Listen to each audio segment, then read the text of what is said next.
night my Uncle David walked in while I was in the middle of the act, something happened that I will never regret, as it was the most exciting night of my life. My name is Alex, and this story unfolded during one of the quietest summers of my life. My Uncle David was staying with us for a few weeks, and while he was technically just my mom's older brother, there had always been something different about him. He wasn't like the other adults in our family. David carried himself with an ease that made people naturally gravitate toward him. He was warm, attentive, and full of life, with a laugh that could light up the room. But it wasn't just his personality that made him so captivating. He was strikingly handsome. In his late 50s, he had the kind of rugged charm that came from years of hard work and a sense of confidence that didn't need to be overstated. His dark hair was streaked with silver at the temples, and his sharp jawline was often shadowed by a faint stubble. His eyes were deep and knowing, always seeming to hold a quiet understanding of the world. I'd always admired him. But this summer, something shifted. Maybe it was because I was older now, no longer the awkward teenage nephew I used to be when he visited. Maybe it was the way he looked at me differently too, his eyes lingering just a second longer than necessary when we talked, as if he noticed things about me he hadn't before. Whatever it was, it left me feeling breathless.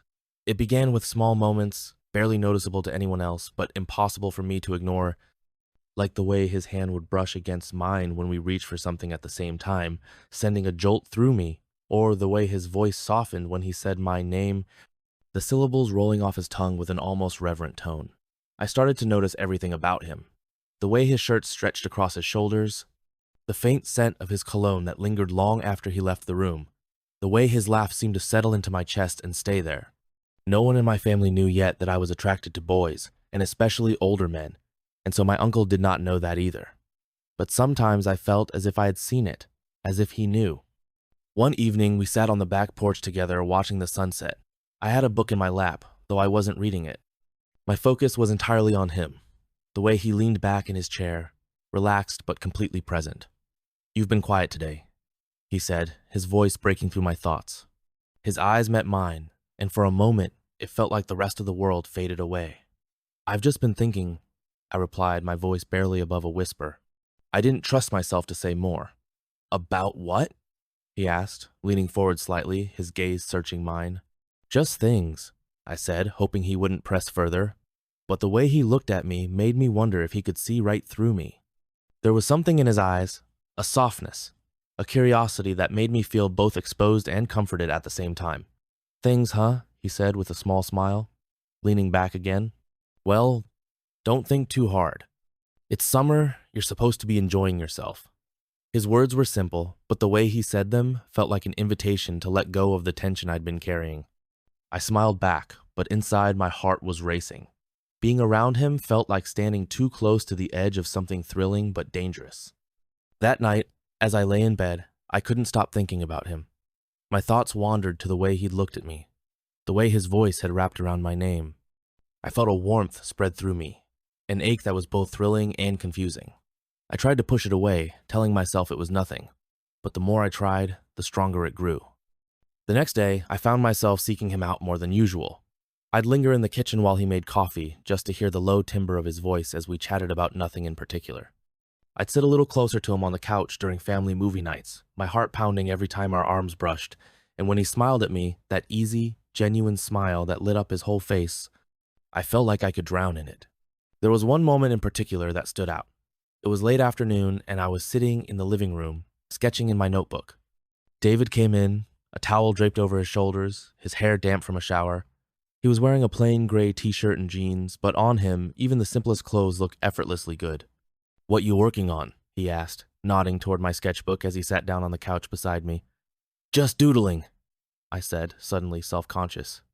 I closed the notebook, but he reached out and gently placed his hand over mine, stopping me. "Don't hide it. I want to see," he said, his voice low and warm. Reluctantly, I opened the notebook again, turning it so he could see. He studied the drawing for a moment, his brow furrowing slightly, and then he looked at me with a smile. "You're really talented, you know that?" he said.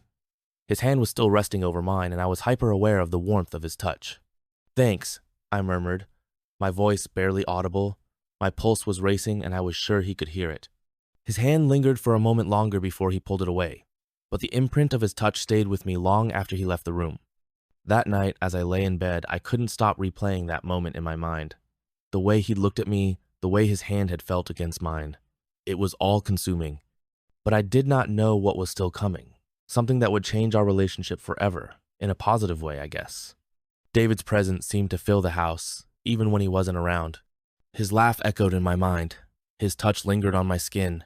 And his gaze, oh, his gaze, seemed to follow me everywhere, even when he wasn't looking. I found myself looking for excuses to be near him. Small moments that might seem insignificant to anyone else, but felt monumental to me. If he was in the kitchen, I'd suddenly remember I needed water. If he was reading on the porch, I'd bring out a book I wasn't actually planning to read. I wanted to be close to him, to feel the warmth of his presence, to bask in the way he made me feel alive, in a way I hadn't felt in a long time. One afternoon, the house was quiet. My mom had gone to visit a friend in town, and David was in the backyard working on some project. He'd been fixing up the old shed behind the house, and I could hear the rhythmic sound of his hammer striking wood through the open window. It was a comforting sound, steady and deliberate, much like him. I found myself watching him from the kitchen window, my breath catching as I took him in. He was wearing a sleeveless shirt, the fabric clinging to his chest and shoulders, and his arms flexed with each swing of the hammer. His hair was damp with sweat, and a faint sheen covered his skin, catching the sunlight. He looked incredible. I tore my gaze away, feeling a rush of heat flood my cheeks. What was wrong with me? He was my uncle. I shouldn't be feeling this way, shouldn't be thinking about him like this. But no matter how much I tried to push the thoughts away, they kept coming back, stronger and more insistent. I decided to bring him something to drink, hoping that a simple, normal interaction would ground me. I filled a glass with cold water and stepped outside, the warm summer air wrapping around me like a blanket. He looked up as I approached, his eyes lighting up when he saw me. "Hey," he said, setting down his hammer and wiping his forehead with the back of his hand. "What's this?" "Thought you might be thirsty," I said, holding out the glass. My voice sounded steadier than I felt. "Thanks," he said, taking the glass from me. His fingers brushed against mine, and even that small contact sent a jolt through me. He took a long drink, his Adam's apple bobbing as he swallowed, and I found myself staring again, unable to look away. "You've been working hard," I said, trying to fill the silence. "It looks good." He smiled, glancing back at the shed. "It's coming along. It's nice to have a project to keep me busy." We stood there for a moment, the silence between us heavy but not uncomfortable. I wanted to say something, anything, to keep the conversation going, but the words wouldn't come. "You've been quiet lately," he said, his voice gentle. "Everything okay?" "Yeah," I said quickly. Too quickly. His brow furrowed, and he took a step closer, his eyes searching mine. "Are you sure?" he asked. His voice was soft, but there was something in it that made my heart race. "I'm fine," I said, looking away. But the truth was, I wasn't fine. I was a mess, torn between what I knew was right and the way he made me feel. He reached out, his hand brushing against my arm. The touch was light, almost hesitant, but it sent a shiver through me. "You know you can talk to me, right?" he said. "About anything." I nodded, my throat tight. I wanted to tell him everything, to lay it all out there, but I couldn't. Instead, I forced a smile and said, "Thanks, David, I'll remember that." He smiled back, but there was a question in his eyes, one he didn't voice. I turned and walked back to the house, my heart pounding in my chest. And then the night came again. I couldn't sleep, as my mind was racing, replaying every moment from the day. Every look, every touch, every word. I felt like I was coming apart at the seams, torn between the overwhelming feelings I couldn't control and the knowledge that they were wrong. As the hours ticked by, I found myself giving in to the thoughts I'd been trying so hard to suppress. I let my mind wander, imagining what it would feel like if he touched me, if he held me, if he looked at me the way I wanted him to. The thoughts were intoxicating, a heady mix of desire and longing that left me breathless. I reached for my phone, scrolling through social media in a desperate attempt to distract myself, but it was no use. My thoughts kept circling back to him, to the way he made me feel. I tossed and turned, the sheets twisting around me, until finally, I gave up and sat up in bed, my head in my hands. What was I supposed to do? How was I supposed to deal with this? I couldn't talk to anyone about it, couldn't admit the way I felt, not even to myself, but the feelings were there, undeniable and all-consuming. And so I started doing something I actually couldn't really do while thinking of my uncle, but I couldn't resist it. And to be honest, doing this while thinking of him excited me even more. But while I was busy, suddenly something shocking happened. I was completely lost in my own world when the door to my room swung open. David's voice cut through the silence, and I froze, my heart stopping in my chest. He stood in the doorway, his hand still on the doorknob, his eyes wide as they took in the scene. My face burned as I realized how exposed I was, my hand still under the blanket, my breathing heavy. I scrambled to sit up, pulling the blanket around me as if that could erase what he'd just seen. "What the hell, Uncle?" I shouted, my voice louder than I intended. "Ever heard of knocking?" I didn't know," he stammered, his face turning red. He looked away, scratching the back of his neck awkwardly. "Well, clearly I'm busy," I snapped, though my voice trembled with embarrassment. My heart was pounding so loudly, I was sure he could hear it. "I can see that," he muttered, looking towards my sheets, and his tone somewhere between amused and shocked. He glanced back at me, his eyes lingering for a moment before he quickly looked away again. I'll leave you to it then." He turned to leave, but before he could close the door, I called out, "Wait!" I wasn't sure why I said it. Maybe it was the panic, or maybe it was the tension that hung in the air between us. Whatever it was, the word escaped before I could stop it. David paused, his hand on the doorknob, and looked back at me. His expression was unreadable, his face still flushed. "What?" I hesitated, my mind racing for something to say, some way to salvage the situation. But the truth was, I didn't want him to leave, not yet. "I'm sorry. I didn't mean to yell." He gave a small nod, his eyes meeting mine for a moment before darting away again. "It's fine," he said, his voice softer now. "I should have knocked. I just wanted to check you for a second." I hesitated, my heart thundering in my chest. He stood in the doorway, silhouetted by the dim light from the hallway, his features soft but unreadable. The vulnerability in his voice caught me off guard, and despite the chaos in my mind, I nodded. "Sure, don't worry, come in," I said, my voice barely above a whisper. He stepped inside, closing the door softly behind him. The room felt smaller with him in it, the air charged with something I couldn't name. He crossed the room slowly, sinking into the chair by the window, his gaze flicking to me and then away, as though he was trying to work through something himself. For a moment, neither of us spoke. The silence stretched between us, heavy and filled with unspoken words. I wanted to ask him why he was here, what was on his mind, but the words caught in my throat. Instead, I pulled the blanket tighter around me, waiting for him to speak. "I've been thinking," he said finally, his voice low and measured, "about us, about everything." My stomach flipped at the weight of his words, and I couldn't stop myself from asking, "What do you mean?" He looked at me then, his eyes intense and searching. "I mean how different things feel now, between us. I don't know when it started, Alex, but it's there, isn't it?" I didn't know what to say. Of course, I felt it. The tension, the pull, the unspoken connection. But hearing him say it out loud made it all feel more real, more impossible to ignore. "It's complicated," I said finally, my voice trembling. "I don't know how to make sense of it." He nodded, leaning forward and resting his elbows on his knees. "Neither do I," he admitted. "But I can't pretend it's not there." The honesty in his voice broke something inside me. I looked away, my hands twisting the fabric of the blanket in my lap. "I've tried to push it away," I said quietly, "to tell myself it's nothing, but it's not nothing, is it?" "No," he said, his voice firm. "It's not." The silence that followed was deafening, the weight of our words hanging in the air. My mind raced, a thousand conflicting thoughts battling for dominance. I should tell him to leave, to walk away, and never bring this up again, but I couldn't. I didn't want to. Instead, I looked up, meeting his gaze, his eyes softened, the intensity giving way to something warmer, something that made my breath catch. He stood slowly, crossing the room until he was standing in front of me. He hesitated, as though waiting for permission, and I nodded, almost imperceptibly. He sat down beside me on the bed, the mattress dipping under his weight. The proximity made my pulse race, and I could feel the warmth of his body, the faint scent of him wrapping around me like a cocoon. He reached out, his hand hovering near mine, and I closed the gap, letting my fingers brush against his. "It's wrong," I said, my voice shaking, "but it doesn't feel wrong." He exhaled a shaky breath, his fingers tightening around mine, I know. I don't know who moved first, but suddenly his lips were on mine, soft and tentative, as though he was giving me the chance to pull away. But I didn't. I leaned into the kiss, my hands clutching his shirt as the tension that had been building for weeks finally broke.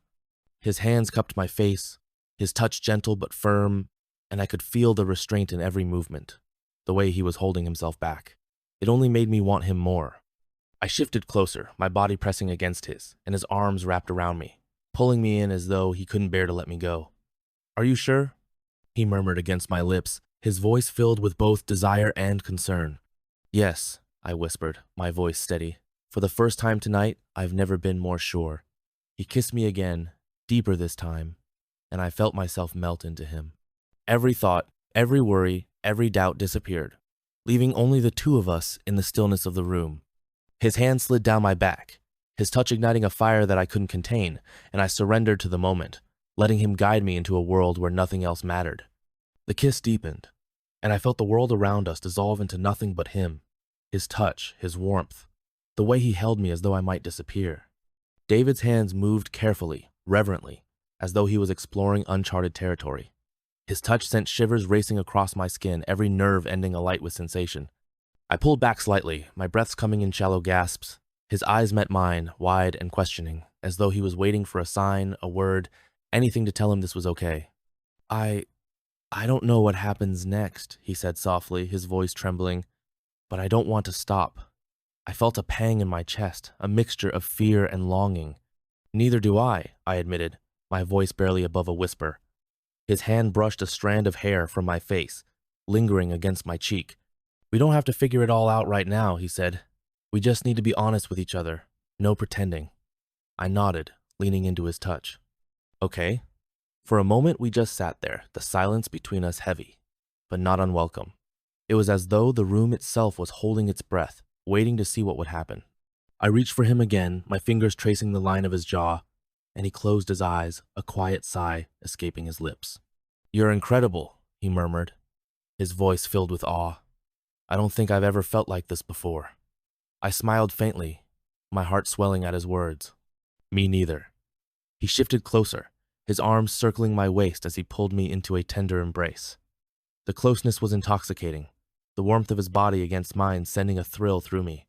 His lips found mine again and again, and this time the kiss was slow and deliberate, every movement filled with unspoken emotion. As his hand slid down to my waist, a wave of doubt washed over me, momentarily breaking the spell. "David," I said softly, pulling back just enough to look into his eyes. What if this changes everything?" He cupped my face in his hands, his thumbs brushing against my cheeks. "It already has," he said simply. "But I don't think I can go back to pretending nothing's there." His words hung in the air, and I felt my resolve crumbling under the weight of his honesty. He wasn't asking for promises or answers, just the truth. And the truth was that I felt the same. I couldn't go back either, not now. I leaned into him, pressing my forehead against his. "Then let's not pretend," I said quietly. The words were like a dam breaking, and in an instant, we were kissing again, our movements growing more urgent. He guided me back against the pillows, his body hovering over mine as his lips trailed from my mouth to my jaw, then down to my neck, my hands tangled in his hair, pulling him closer as a soft gasp escaped my lips. Every touch, every kiss, felt electric, as though we were discovering something new and forbidden together. The tension that had been simmering between us for weeks finally boiled over, and there was no holding back. "I've thought about this," he admitted between kisses, his voice ragged. "So many times I've thought about this." "Me too," I confessed, my voice trembling with emotion. "More than I want to admit." He paused, looking down at me with an intensity that made my breath catch. "You don't have to be scared," he said. "I'll stop if you want me to, just say the word." I shook my head, reaching up to cup his face. "I don't want you to stop," I said firmly. "I want this. I want you." His eyes searched mine for a moment, and then he kissed me again. A soft, lingering kiss that left me breathless. His hands roamed over my body, each touch more confident than the last, and I felt myself surrendering completely to the moment. At one moment, I decided to go down as his hand let me. It felt like my duty to do to my uncle as being his nephew. I could feel he was enjoying.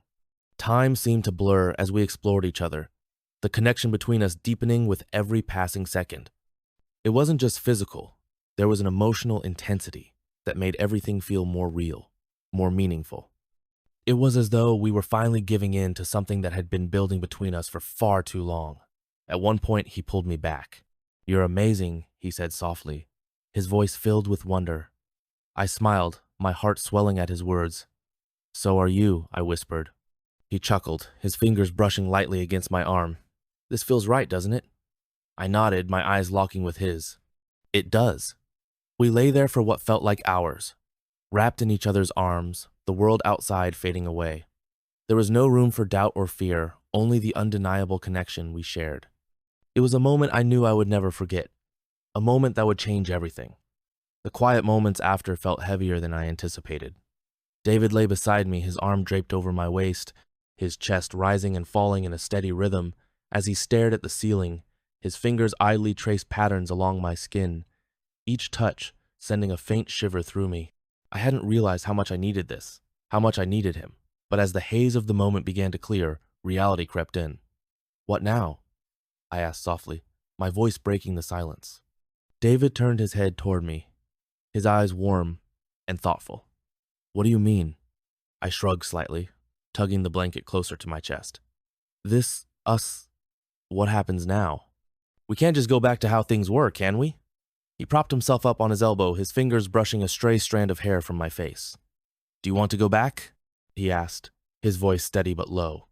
I hesitated, the question settling heavily between us. Did I?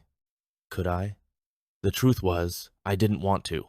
The connection we'd shared was too real, too intense to ignore, but admitting that out loud felt like stepping off a cliff. "I don't know," I said finally, my voice trembling. "It's not that simple." He nodded, his hand finding mine and giving it a reassuring squeeze. "I know, but whatever happens next, I just want you to know that I'm here for you, no matter what." I looked at him, searching his face for any sign of doubt or hesitation, but all I saw was sincerity, a quiet determination that made my heart ache. "David," I started, but the words caught in my throat. How could I possibly articulate everything I was feeling? The guilt, the fear, the overwhelming desire to hold on to him and never let go. "I'm scared." He shifted closer, his arm wrapping around me as he pressed a gentle kiss to my forehead. "So am I," he admitted, "but I don't regret this, not for a second." His words sent a wave of relief washing over me, and I let out a shaky breath. "Neither do I." For a while, we just lay there, wrapped in each other's arms, the room filled with a comforting silence. It felt safe, like nothing else mattered as long as we were together, but the weight of what had happened lingered in the back of my mind, a constant reminder that this moment couldn't last forever. "I think we need to talk," I said eventually, breaking the stillness. David sighed, his fingers tracing absent patterns along my arm. "Yeah, we do." I sat up, pulling the blanket around me as I turned to face him. "This changes everything," I said. "I don't know what this means for us, but I know I can't just pretend it didn't happen." "Neither can I," he said, his voice firm. "But I also don't want you to feel like you have to figure it all out right now. We can take this one step at a time." "One step at a time," I repeated, the words sounding foreign, yet oddly comforting. "Okay." He smiled, that soft, boyish grin that had always made me feel safe. "Whatever happens, I just want you to be happy. That's all that matters to me." Tears pricked at the corners of my eyes, and I quickly wiped them away, laughing softly. "You're too good, you know that." He chuckled, pulling me into his arms. "I think you bring out the best in me." We stayed like that for a while, holding on to each other as though letting go would shatter the fragile peace we'd found. And maybe it would, but in that moment, I chose to believe that we could navigate this, that we could find a way to move forward without losing what we'd discovered together. The next morning, the sunlight filtered through the curtains, casting a warm glow across the room. David was already awake, his arm draped over his forehead as he stared at the ceiling. When he noticed me stirring, he turned to me, his expression soft. "Morning," he said, his voice low and warm. "Morning," I replied, my voice still heavy with sleep. He reached for my hand, lacing his fingers with mine. "Are you okay?" I nodded, squeezing his hand. "Yeah, I think so." For a moment, we just lay there, the quiet between us filled with unspoken words. It was a new kind of silence, one that felt less daunting and more hopeful. I didn't know what the future held, but for the first time in a long time, I felt like I wasn't facing it alone. As the day unfolded, we fell into an easy rhythm, navigating the uncharted territory of what we'd become. It wasn't perfect. There were moments of uncertainty, of hesitation, but there was also something undeniably real about it, and that was enough. Later that evening, as we sat on the porch, watching the sun dip below the horizon, David reached for my hand, his fingers brushing against mine. "Whatever happens next," he said, his voice steady, "we'll figure it out together." I turned to him, my heart swelling with a mixture of gratitude and affection. "Together," I agreed, my voice barely above a whisper, and for the first time in what felt like forever, I believed it.